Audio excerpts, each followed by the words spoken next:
শুভ সন্ধ্যা সবাইকে। কেমন আছো তোমরা? আশা করবো সবাই ভালো আছো। আচ্ছা, কিছু ভাই লোকের কমেন্ট ছিল, দাদা তুমি ড্রেস পরে ভিডিও কেন করো না, রাইফেল নিয়ে কেন ভিডিও ছাড়ো না। দেখো, আমি কেন ভিডিও করি না বর্দি পরে ড্রেস পরে, এগুলো নিয়ে আজকে আলোচনা করবো, ঠিক আছে? প্রায় সন্ধ্যা হতে চললো। এই ব্যাকগ্রাউন্ডটা দেখতে হতো কত সুন্দর, পরেশনাথ, এটা হচ্ছে পাহাড়, উপরে জৈন টেম্পল আছে। আচ্ছা দেখো, প্রথম কথা হচ্ছে আমাদের ডিপার্টমেন্টে কিছু নিয়ম আছে, কিছু অ্যাক্ট আছে যেগুলো আমরা নিয়মের বাইরে যেতে পারি না।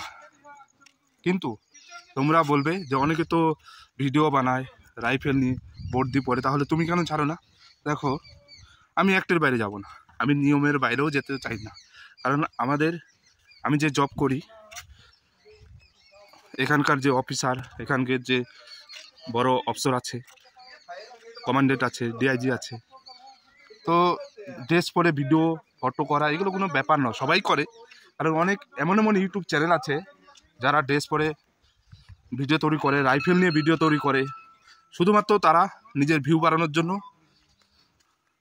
নিজের কিছু সাবস্ক্রাইবার বাড়ানোর জন্য, ফলোয়ার্স বাড়ানোর জন্য। আমি জানি সেটা, আর এটাও জানি আমি যদি ড্রেস পরে ভিডিও ছাড়ি, ড্রেস পরে ফটো ছাড়ি, তাহলে আমারও অনেক ভিউ বাড়বে, আমারও অনেক সাবস্ক্রাইবার বাড়বে, আমারও অনেক চ্যানেল গ্রো করবে, অনেক ভিউ বাড়বে, অনেক লাইক করবে, অনেক কমেন্ট করবে, সেটা আমি বেশ ভালো করেই জানি, ঠিক আছে? কিন্তু আমি ভিডিও এর জন্য ছাড়ি না, কারণ ফোর্সের কিছু সিক্রেট আছে যেগুলো আমরা ফলো করি। যারা ফলো করে না সেটা তার পার্সোনাল ম্যাটার, কিন্তু আমরা ফলো করি, আমি ফলো করি, ঠিক আছে? কারণ কিছু নিয়ম আছে, সেগুলো মেনে চলতে হয়, তা না হলে ফিউচার লাইফে আমার প্রবলেম হতে পারে। সেটা কি তোমরা চাও আমার প্রবলেম হোক? সেটা কিন্তু তোমরা চাও না, আর যদি চাও সেটা কমেন্ট করে জানো, ঠিক আছে? দেখো, যদি আমি ভিডিও ছাড়ি ড্রেস পরে রাইফেল নিয়ে, কোনো ব্যাপার না, কিন্তু নেক্সট টাইমে আমার প্রবলেম হতে, যখন আমার ভিডিওগুলো আমাদের যে অফিসার, সোশ্যাল মিডিয়া এমন একটা জিনিস, সবার কাছেই কিন্তু ভিডিওগুলো পৌঁছায়। অচানক যদি আমার অফিসারের কাছে চলে যায়, তাহলে আমাকে চিনতে পারবে, আমাকে পেশি করবে, আমাকে ডাকবে অফিসে, বলে তুমি এরকম ভিডিও কেন ছাড়ছো, রাইফেল নিয়ে কেন ভিডিও ছাড়ছো? তখন আমি কি জবাব দেবো তোমরা বলো? তো এটা হচ্ছে আমার প্রফেশনাল কাজ। আগে হচ্ছে প্রফেশনাল, বা পরে ইউটিউব। হ্যাঁ, অনেকে ছাড়ে ড্রেস পরে রাইফেল নিয়ে ভিডিও ছাড়ে অনেকে, কিন্তু সেটা তার ব্যক্তিগত ব্যাপার। ফোর্সের অনেক সিক্রেট আছে, অনেক নিয়ম আছে, সেগুলো আমাদেরকে মেনে চলতে হয়। এর জন্য আমি ড্রেস পরে ভিডিও ছাড়ি না, ঠিক আছে? এইবার কথা হচ্ছে, তোমাদের ইনফরমেশন দরকার নাকি আমার ড্রেস পরা ভিডিও দরকার, কোনটা আগে সেটা বল। নিশ্চয়ই তোমাদের ইনফরমেশনের দরকার। তো আমি তো ইনফরমেশন দিচ্ছি, যখন আমি সময় পাচ্ছি ফোর্সের বারে সেগুলো কিন্তু আমি ইনফরমেশন দিচ্ছি তোমাদেরকে।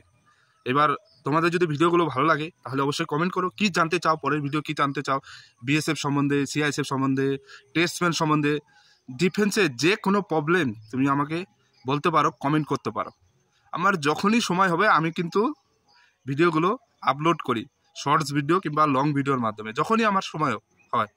এবার সময়ের খুবই অভাব, সেটা তোমরা বেশ ভালো করে জানো। পুলিশে চাকরি করে, যারা ডিফেন্সে চাকরি করে, তারা বেশ ভালো করেই জানে যে ফৌজিদের কতটা সময় পাওয়া যায়। একদমই সময় পাওয়া যায় না, রেস্ট টাইমে ভিডিওগুলো তৈরি করতে হয়।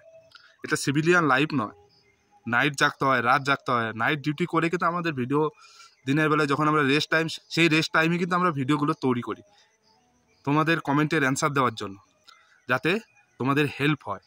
এবার আমি কেন ভিডিও তৈরি করি? আমি এর জন্য ভিডিও তৈরি করি যাতে তোমাদের অনেক হেল্প হয়, তোমরা কিছু জানতে পারো ফোর্সের সম্বন্ধে। আমাদের সময় কি হতো, আমাদের সময় তখন কিন্তু ইউটিউব ছিল না এত, এখন তো ইউটিউব খুললেই সব কিছু জানা যায়। আমাদের সময় কিন্তু ইউটিউব ছিল না অতটা, যে কাউকে কমেন্ট করব, সেই কমেন্টের রিপ্লাই দেবে, তারপরে সেটা আমরা জানতে পারবো, এরকম কিচ্ছু ছিল না। কিন্তু এখন তো তোমরা সব কিছুই পাচ্ছ ইউটিউবে। কারোর ভিডিও যদি পছন্দ হয়, তাকে কমেন্ট করলে সে কমেন্টে রিপ্লাই দিল, সেই কমেন্টের যে বিষয় তুমি জানতে চাও, যেটা ইনফরমেশন নিতে চাও, সেই ইনফরমেশন তথ্য অনুযায়ী কিন্তু তারা ভিডিওগুলো তৈরি করে দেয়। তো সব কিছুই কিন্তু এখন জানা যায় ইউটিউবের মাধ্যমে। তো এটাই আমি বলতে চেয়েছিলাম। দেখো, ড্রেস পরে ভিডিও ছাড়া, রাইফেল নিয়ে ভিডিও ছাড়া, এগুলো ঠিক নয়। যারা ছাড়ে তাদেরকে আমি মানা করব না, ছাড়ুক, সেটা তাদের ব্যক্তিগত ব্যাপার, কিন্তু আমি ছাড়ি না। এর জন্য আমি নিয়মের খিলাফ আমি যেতে চাই না। কারণ ফিউচার লাইফে প্রবলেম হতে পারে, কারণ নিজের প্রফেশনাল কাজের জায়গা নষ্ট করাটা ঠিক নয়। ভিডিও তোমাদের যা দরকার সেটা তোমরা কমেন্ট করে জানাও যে এই সব ভিডিও তোমরা চাও। অবশ্যই আমরা ভিডিও দেওয়ার চেষ্টা করি আর ভিডিও দেও। অনেকে আমাকে কমেন্ট করে বিএসএফ এর জব প্রোফাইল ভিডিও দিয়ে দিয়েছি। তো এরকম তোমরা কমেন্ট করতে থাকো, তোমরা একটু আমাকে সাপোর্ট করো, আমিও তোমাদের সাপোর্ট করার চেষ্টা করি। আমি চাই তোমাদের যেন হেল্প হোক, এটাই আমি চাই। তোমরা যেন আমার ভিডিও দেখে কিছু জানতে পারো, কিছু শিখতে পারো, এটাই আমি চাই, আর কিছু চাওয়া নেই। বড় বড় অনেক ইউটিউব চ্যানেল আছে, অনেক ইউটিউব ক্রিয়েটার পাবে, তাদের কমেন্ট করবে, দেখবে কমেন্টে রিপ্লাই পাবে না, কিন্তু আমার ইউটিউব চ্যানেলে তোমরা কিন্তু কমেন্টে রিপ্লাই পেয়ে যাবে। ওকে, এর জন্য ভিডিও যদি ভালো লাগে কমেন্ট করে জানাবে, নেক্সট ভিডিও কী দরকার তোমাদের সেটাও কমেন্ট করে জানাবে, ঠিক আছে? ড্রেস পরে ভিডিও করলেই যে সব কিছু হবে তা কিন্তু নয়। ড্রেস পরে ভিডিও করা, রাইফেল নিয়ে ভিডিও করা, এগুলো হচ্ছে বোকামির কাজ, সেটা আমার মনে হয়। বাকি অনেকে ছাড়ে, বর্দি বলে ছাড়ে, তাদেরকে আমি কিছু বলতে পারবো না। কিন্তু আমার কাছে যদি কমেন্ট করো দাদা রাইফেল নিয়ে ভিডিও করো, ড্রেস পরে ভিডিও করো, আমি কিন্তু করতে পারবো না, কারণ আমি নিয়মের খেলাফ যেতে চাই না। কারণ এখানে অনেক সিক্রেট ব্যাপার আছে, সেগুলো আমাকে ফলো করতে হয়। বুঝতে পারলাম?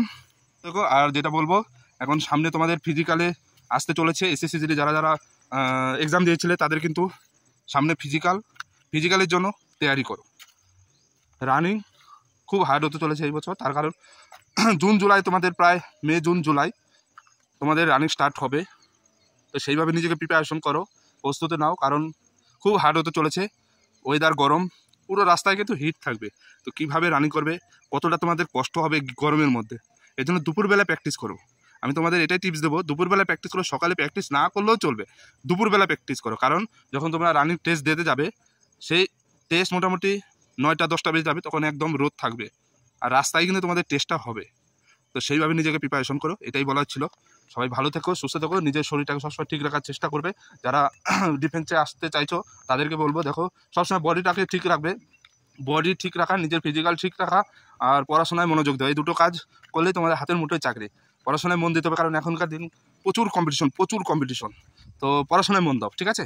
আর বডিটাকে ফিট রাখার চেষ্টা করো। আর মেডিকেলে যে তোমাদের যদি কোনো বডিতে প্রবলেম থাকে সেটা আগে থেকে ট্রিটমেন্ট করে নাও।